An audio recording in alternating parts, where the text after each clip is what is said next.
Hello everybody, it's Pizza Lover 346 here, and welcome back to Let's Play Crash Bandicoot 3 Warped.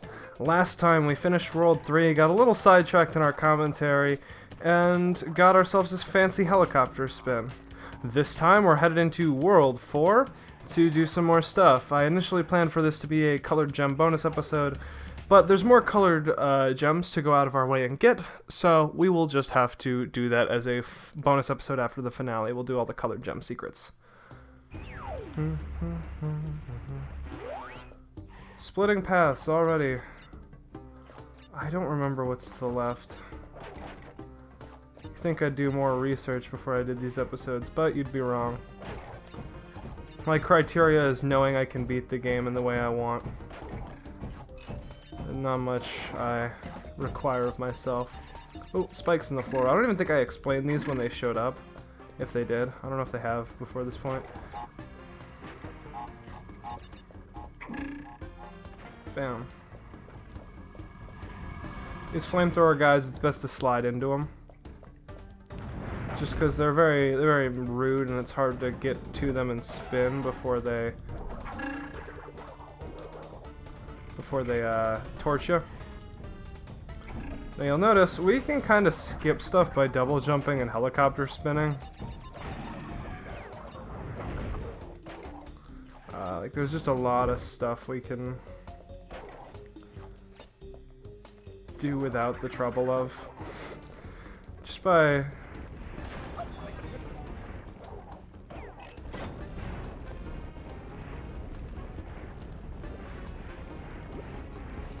Okay, yep. That's what I wanted to hear. I wanted to hear that second nitro crate burst.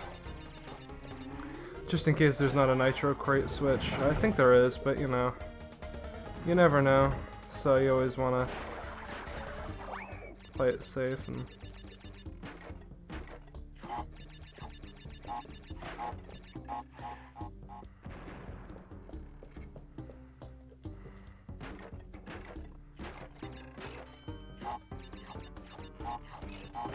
Oh no, there's a blue gem path.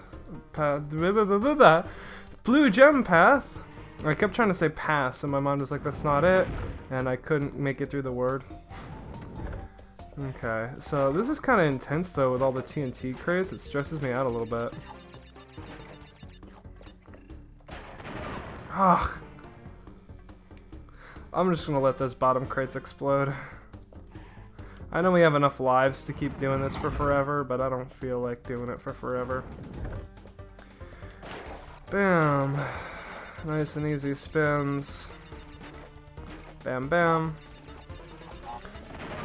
Oh, I slid off of them and they blew up. Jeez, we're off to a great start this episode of me dying on the same spot over and over again.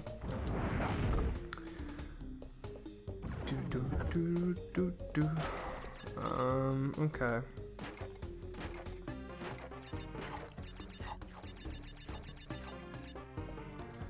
Jump, jump, grab the Wumpa Fruit and GTFO. Not by slide.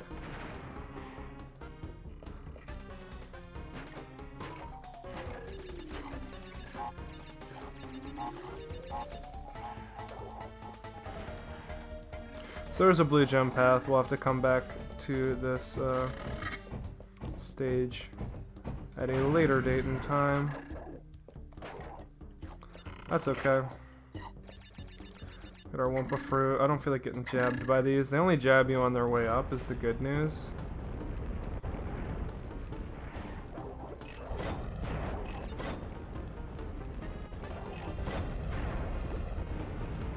There's gotta be something, because I couldn't hit that nitro crate up there. I'm assuming that's why there's 2 box gems, unless we just can't get the box gem without going down the hidden path. In which case, bummer drummer. A lot of effort for not, but you know, whatever. We try our best, we always do. That's pretty much what the bonus episode will be though. Any places that we can't get the box gem because we don't have a colored gem, we will come back to and do in the bonus episode. One.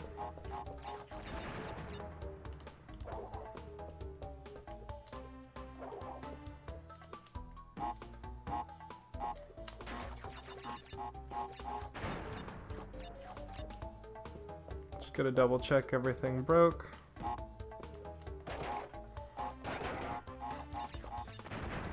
Oh, it broke the one up. I would be devastated, but we have lives. I'm not too worried about it.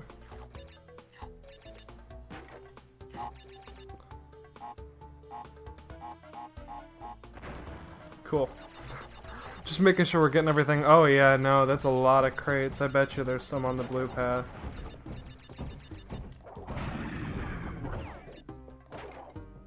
Oh, maybe not. I'm not sure.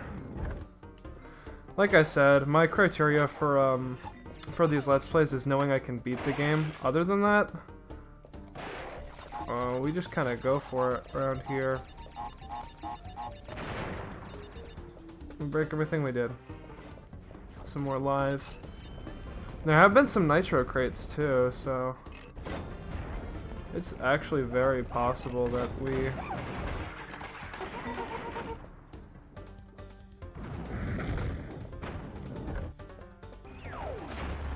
Yeah, there's 4 crates somewhere. Maybe at the beginning in the left path. It might be possible.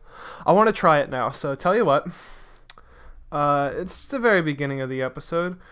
Why not give it a whirl with the good old-fashioned Chipmunk Mode? Activate! Okay, let's see if we can't get that. I feel like there must have been 4 boxes on that left path or something. I feel like 4 boxes is not enough to be hidden behind the blue gem. Yeah. 2 nitros.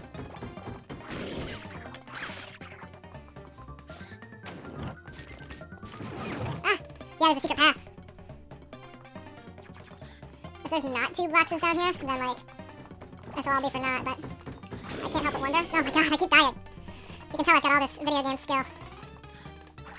My only objective is to not game over. Because this is not my first rodeo beating this game, I'm almost certain I can, beat it without getting a game over. Was there really just 4 lives over there? Oh no, we're in a new segment. Oh no, yeah.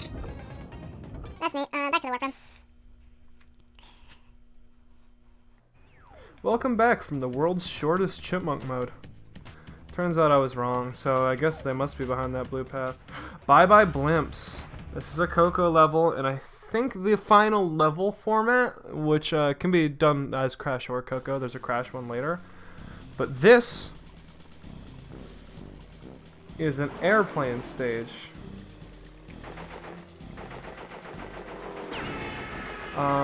So our goal is to shoot these scientists out of the sky so they don't shoot us out of the sky, and then blast these blimps until they fall out of the sky.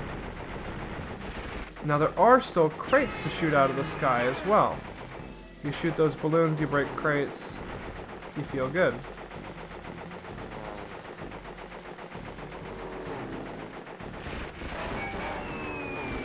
And we have a health bar, which is nice.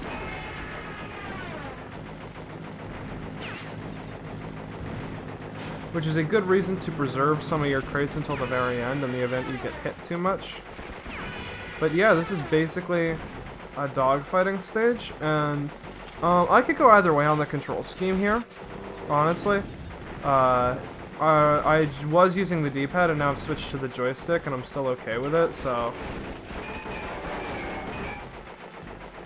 Really, the dogfight plane stages are up to preference. You don't need to hit anything to go forward. Your plane is in perpetual motion. So your plane is a scientific anomaly is the gist of that statement. And all you gotta do is move left and right, up and down. Up and down are inverted because airplane controls, you know. And then R1 to shoot. I just hold R1 in and keep the bullets going, because if I'm not hitting balloons or a blimp, I'm probably hitting scientists out of the sky to protect myself from imminent death. The nice thing about those health balloons are they are health balloons, not health crates.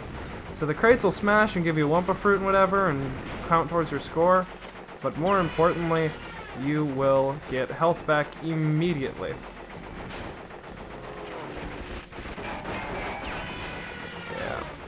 You just gotta watch out for the scientists when they take bombing runs like this. Yep, and that's a death. So, I messed up a little bit.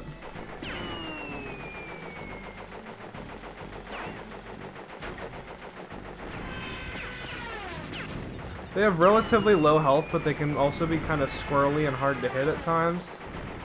So generally these levels take a couple attempts. There's a couple deaths involved. I wonder if someone at home's keeping a death counter. That'd be interesting.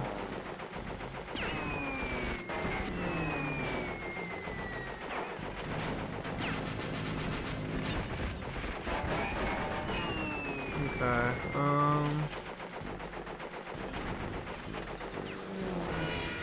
gotta take this blimp out of the sky. Health balloon. Some scientists out of the sky.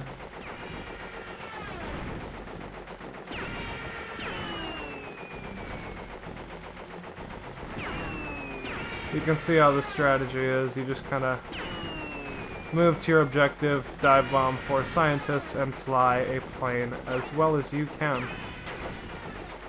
I will say, unlike most levels, I actually think this level's track is really dry. Like it's just a generic like marching army beat on a snare drum with like 3 notes cycling. Dum dum dum dum dum dum. Like it's not bad, but it's a little dry, I feel. Methinks. I don't mind it, but it's alright. What I do like about the stage is the design of the airplanes. Like, I've always been fond of biplanes, but also, I like that Coco's plane has, like, the old school, like, batwing design going on of, like, some of the first plane designs.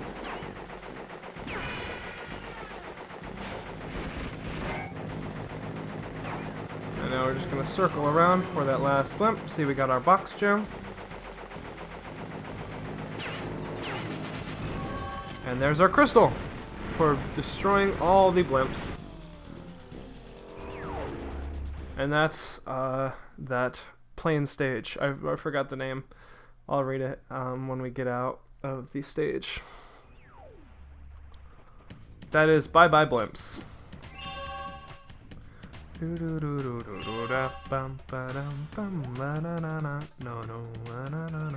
That was second stage. Okay, so we are on the third. Tell No Tales, another Coco level. Okay, yeah, the fourth world is probably my least favorite because of how many Coco levels it has. I'm not opposed to them, but they're also so different from the rest of the game that I wish they had been spread out through each world more, so it felt like a mechanic of the entire game, and not like a couple in the first world and then the entirety of the fourth world, you know?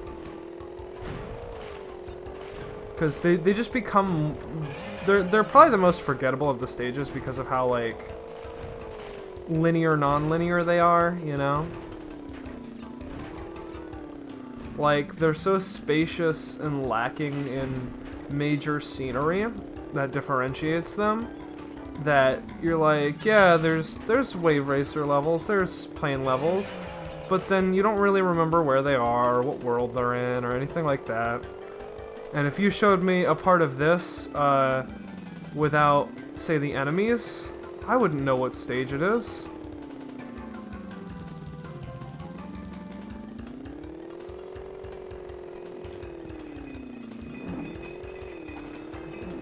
Like, that one segment there, I'd be like, oh, that's not the first one, but if you showed me like this, I wouldn't know. I'd be like, the one. See, this looks like progression. Trying to figure out which way I need to go, because there's boxes. That's the other thing too. When these stages have splitting paths, you're done. You're going back and forth and all over the place. And again, I really like these stages. Don't get me wrong. I just wish they were more spread out and. I don't know. I wouldn't say it had more substance to them, because obviously this is really ambitious for the time and console. And I appreciate the effort, it's just putting them all in one world makes them feel tedious and forgettable. When, like, they could be a fun change of pace if spread out better. I don't know. It's kind of one of those, like, you know, I love this game, but I'm still going to be critical of it things. Okay. I also wish I could, like, just hop some of these smaller bits and bobs so I don't have to panic about being hit by these boat guys.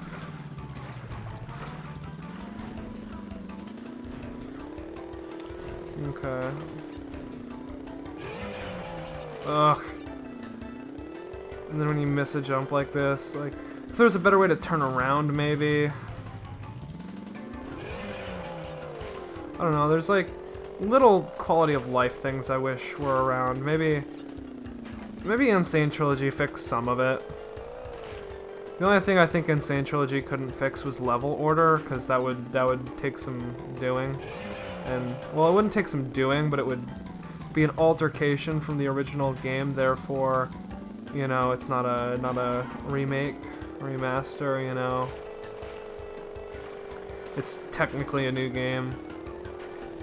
I want to get Insane Trilogy, and I probably will, and play through all 3 Crash games on it, but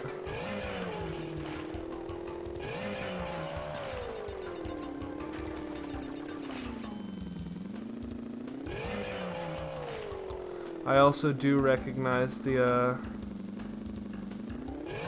difficulty that comes from creating a remake like that, and don't expect it to do everything that I want it to with these old games.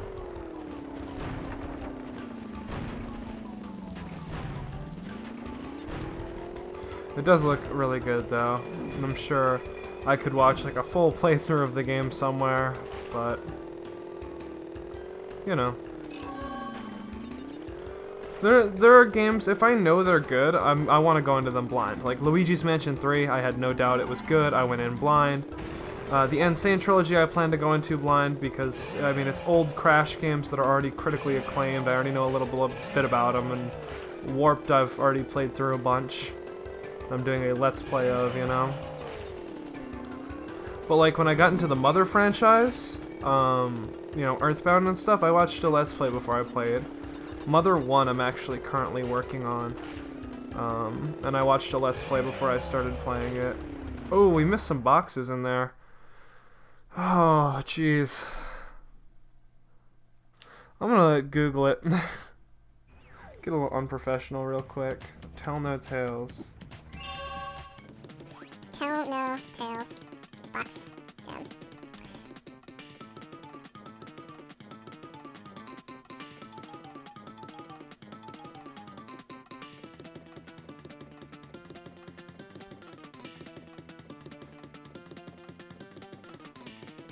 Okay, yep, it looks like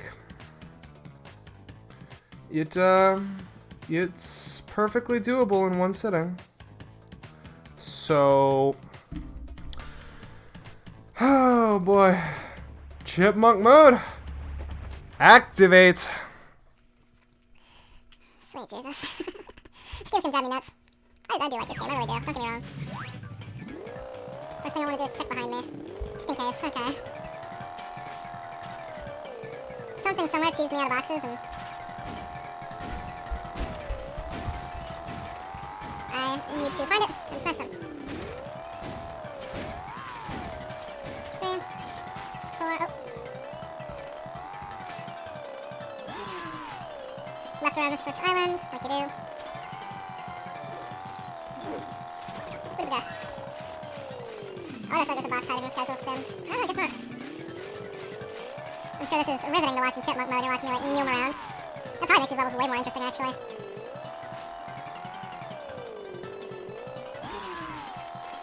Like I said, I like these levels, I like this game, but they're just a little stale. I get it, not every level can have everything and anything in it. Sometimes they gotta be a little dry, but jeez Louise, I would have liked like just a little bit more scenery in here. Or something. I respect the ambition that comes from these vehicle levels. I just wish that they got a chance to like master them, but you know, they didn't really. Just double checking I didn't miss boxes. You know, like there's one only gettable by the reverse ramp that you would never take because it's reverse and you want to move forwards. That type of weird sticky situation. There's a box I missed. There's a 1-up.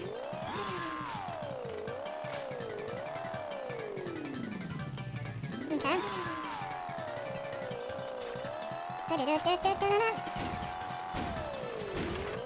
The music must sound really fun, sped up. I bet you if I wrap around this island. Ouch. Aha! Oh. I'm sure the color difference in the buoys means something too.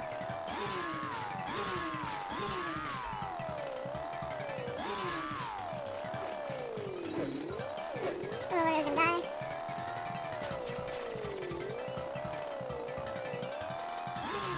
Okay, well, somewhere in this box is, I don't know. We'll go back for him another time. Chipmunk mode. Deactivate.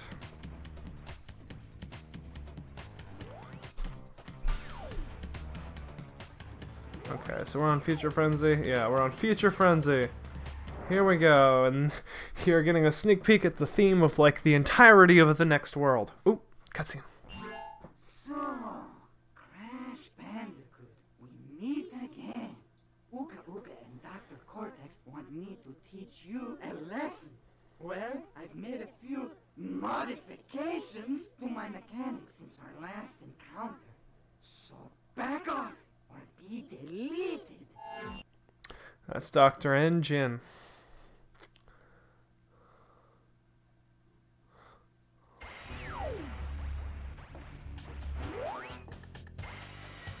Welcome to the future themed stage. Very fun, much future. Very wow.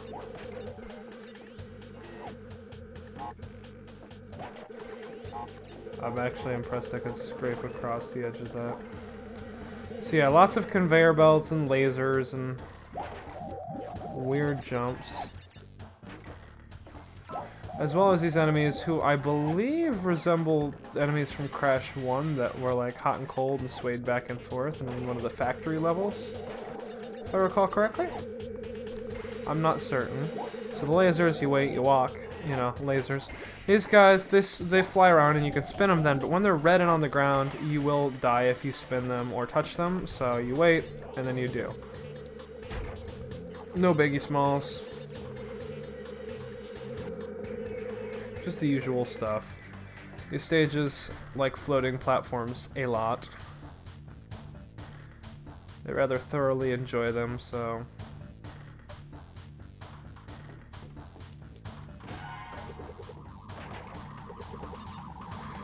this mirror becomes a useful thing in other stages. It actually hides some secrets.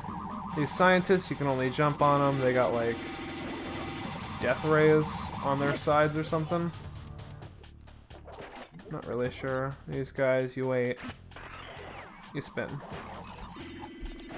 There's lots of like killing them depends on specific movements or waiting in these future levels. This is like a helicopter panel. Basically, these future levels are happy to test your willpower and everything you know about Crash Bandicoot up to this point. That it's brutally difficult, and they want you to know that, you know? They're not afraid to make it super difficult to beat, because they know you endured this long. And childhood me was not a fan. There we go. Bonus room. My primary objective is don't die, as usual.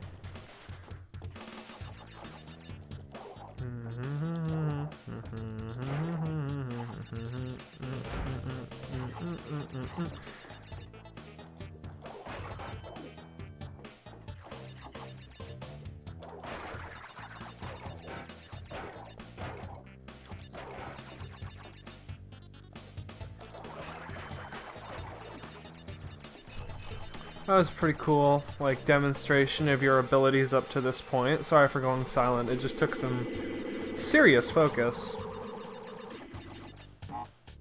Also, I totally forgot we need to break all these crates. If I don't get the box gem, it's probably because I skipped a TNT crate, not thinking.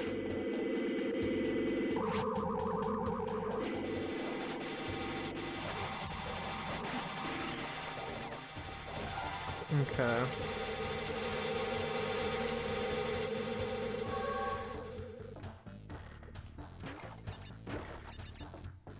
There we go.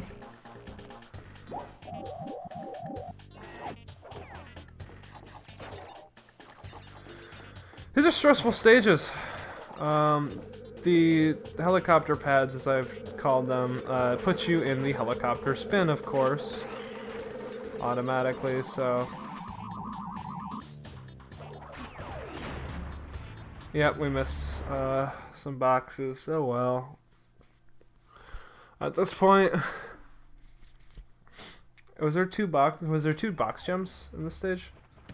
There was. Okay, so there must be a colored gem path in there that we can't do until later. That tends to be the case. Tomb Waiter. There's a colored gem in Tomb Waiter. I know this. I knew this before I saw the menu thing, so that's nice. So Tomb Waiter, another tomb-themed level, you know, King Tut and whatnot. But it's also part water level. The water rises and falls, and as the name suggests, you wade through it until it rises once more. And okay, I thought I was spinning that guy. If it rises while you're waiting, you will drown. Like right now, it's risen up, but we can. Okay, I missed. We can jump on those little circular platforms. They float. So we can use those to not meet a watery demise. See? And then they sink back down, and we can break these boxes and get out of there before we get watered. And that's kind of the theme of the whole level. Also, I just remembered, the blue gem is behind a death path. So we need to exit stage and try again. That's the thing. If you die on these death paths, you gotta peace out and do it again. Tomb Waiter. So there's a lot of loading screens if you mess up. You know. Do do do do do.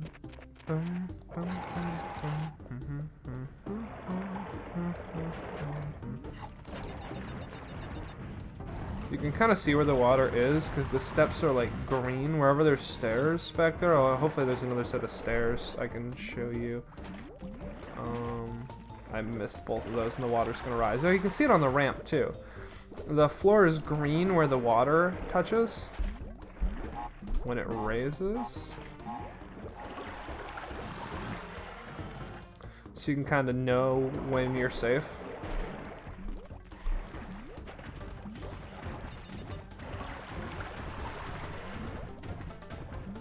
Drown, crash, no. Yeah, there is like a threshold where you're safe in that water. Slide that guy to take him out. Okay. To the bonus stage. There wasn't much more to explain on that last guy other than you do have to slide into him to remove his existence. Good news! Doesn't count towards deaths on the death path. That's the nice thing. I've stated this a couple times, but I'll state it again. Bonus levels are your friend because deaths don't count in them. Metal. Whenever you see invisible blocks and there's a crate under it and there's a gap below, assume that the invisible blocks are going to be whatchamahoozits. 1, 2, 3, 4, 5. 1, 2, 3, 4, 5. Sorry, they're gonna be metal blocks.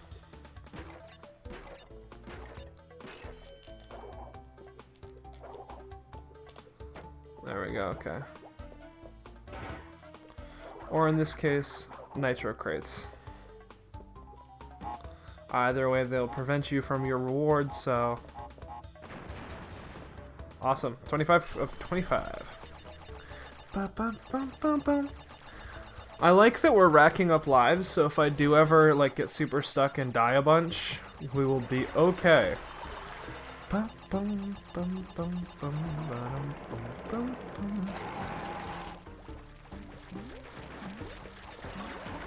do we got? These bugs, yeah, they fly. They're beetles, they fly, you know? They know it's good, that's why they're here.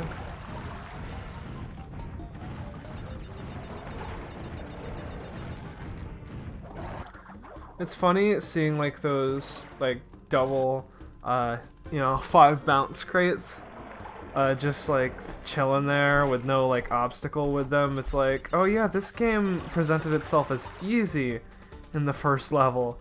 Like that was just a thing that happened, you know. Those are just kind of anywhere. Yeah, that shield guy's real tough because you know you gotta slide under him. But if it's watery, then you're kind of doomed. I knew that box had something worth jumping again for. Checkpoint and ta-da! Death path. So we are safe to die now. It's still not recommended though. You can see it's a lot sketchier.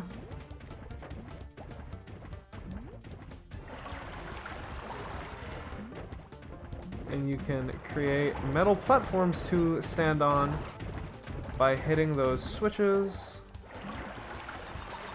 Ah! No! I jumped! Yeah. Tomb Raider's death path is tough. I like that the music changes. It gets more intense as well. Because it's an intense situation. This game feels easy, and then you get to the end, and you're gonna realize why they give you like 50 lives in the first world. Because you're gonna burn through them, which is why I try to grab like as many lives and Wumpa fruit and whatever else I can.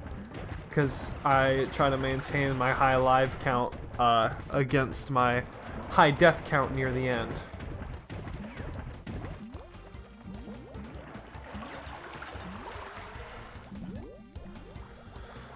Okay.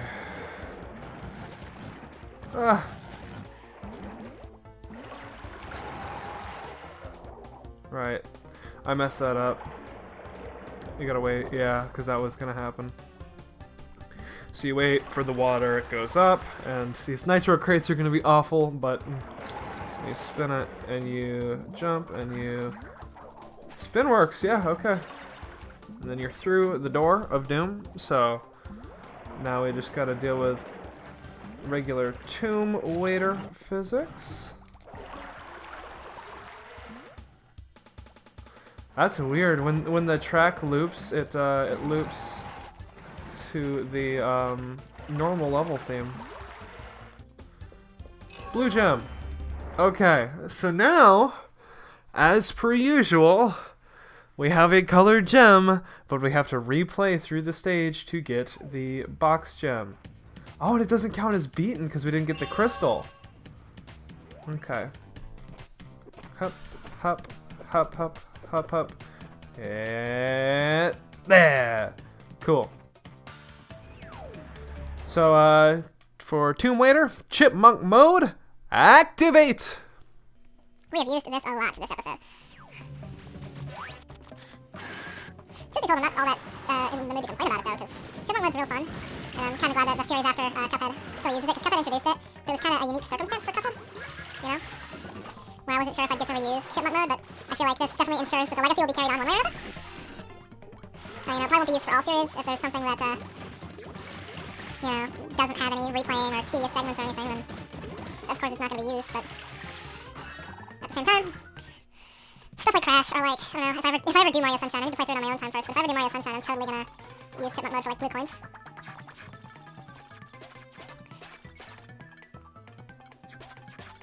Two, three, four, five. 1, 2, 3, 4, 5.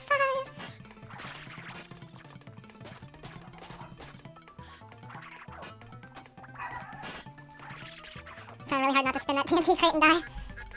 just because it always feels bad when you spin a TNT crate accidentally using the helicopter spin. That's my one criticism. Like, I like the helicopter spin because it lasts longer, it counts as a hover, it just is a better version of the spin. But if you use it and, like, extend it all, it'll have a much slower cooldown. So then, like, if you're trying to helicopter spin over a TNT crate and then you move too swiftly towards the TNT crate, you will eat explosion. Crash will not stop spinning and he will most definitely blow up right in your face. It's just the way the cookie crumbles! Woo! I'm gonna wait the next cycle.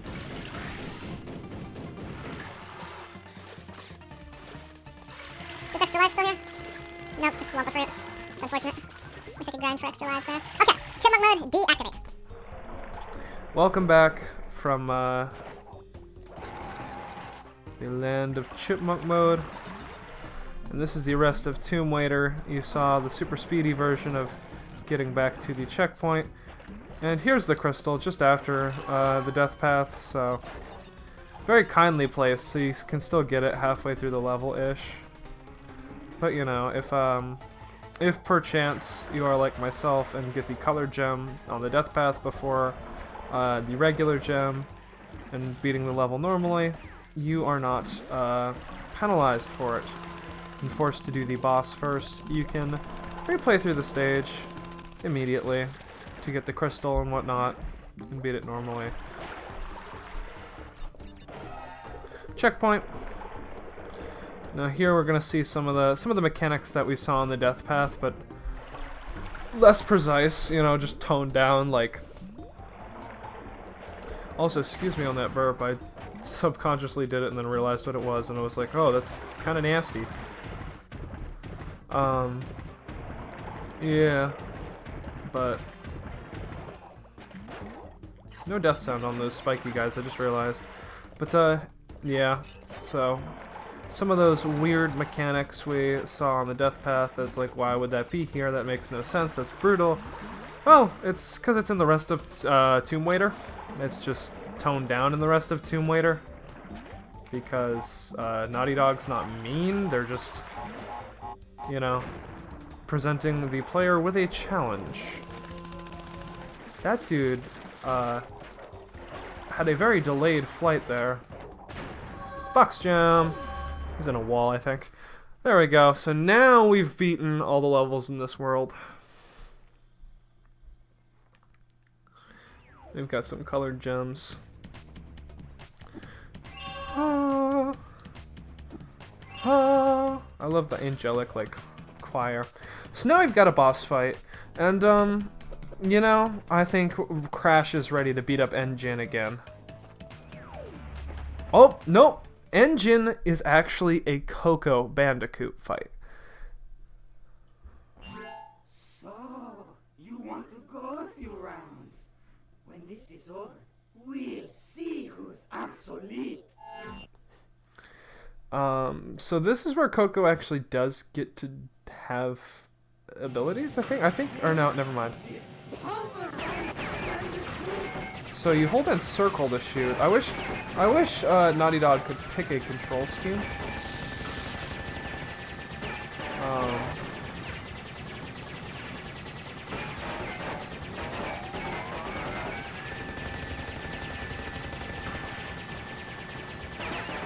So you can shoot things when they're yellow. And Engine's health bar is how many things he has on his mech. And for the most part, it gets easier to defeat him as you destroy things on his mech.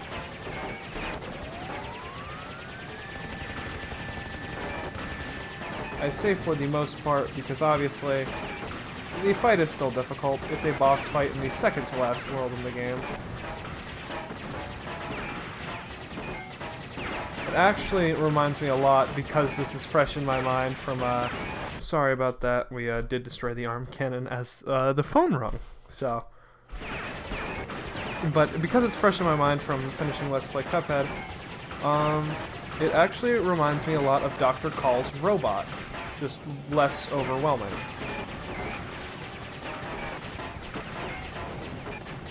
And that's Engine.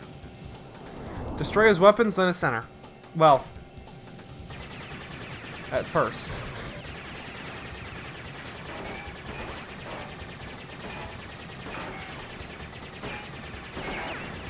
I do promise you I knew this was coming. I felt like this boss needed a little, like, surprise, it's not over. I wanted the effect to land.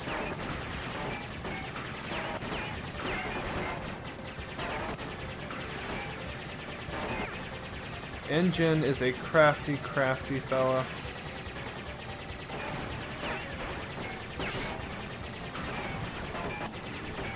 These side cannons are what you want to focus on first. If you catch some of the center cannons in the crossfire, that's great. Because they're also a pain in the rear, but missiles are easier to deal with than like the plasma beams and gemsy stuff he shoots.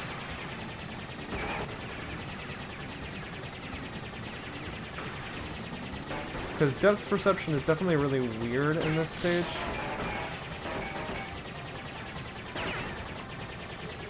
So...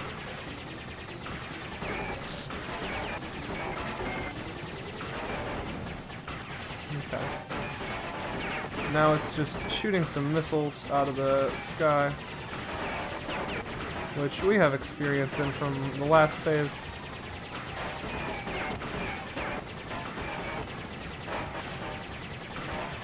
Engine's definitely a endurance test. So total like different commentary here. What I was thinking of actually was the engine fight from Crash 2 in Insane Trilogy done as Coco. I was like, doesn't she get to like actually spin in the engine fight? No. So a bit of oh. Not again! Not again. Yes, again. To fire Froon at a target, hold L2 to raise a gun, aim with directional buttons, and press circle to fire. But I really like that in Insane Trilogy, instead of leaving Coco as only delegated to Crash 3's vehicle levels, she gets abilities. Funny how history repeats itself. And gets to Yet be strong. again, Engine has failed to defeat you. For this we must destroy you. Oh, my aching head. I'm not feeling myself these days. So the end is in sight. Gather another 5 crystals, and again you will have foiled my plan. Or will you? Okay, so there's Neocortex's like final thoughts. I kind of spoke my mind on the Coco thing. I like that Insane Trilogy, instead of leaving her delegated to Warped's vehicle levels and having no abilities, she got some cool abilities to work with of her own and gets to be equally good as Crash. Because Coco's actually really cool. I like her character a lot. I think she's awesome. Being like the smart one of the two and whatnot. I'm glad she got some more personality. So, anyway, next time on Let's Play Crash Bandicoot 3 Warped, we will take on the final world, starting with Gone Tomorrow. But that's it for this episode. Thank you so much for tuning in and watching, and I will see you in the next one. Goodbye!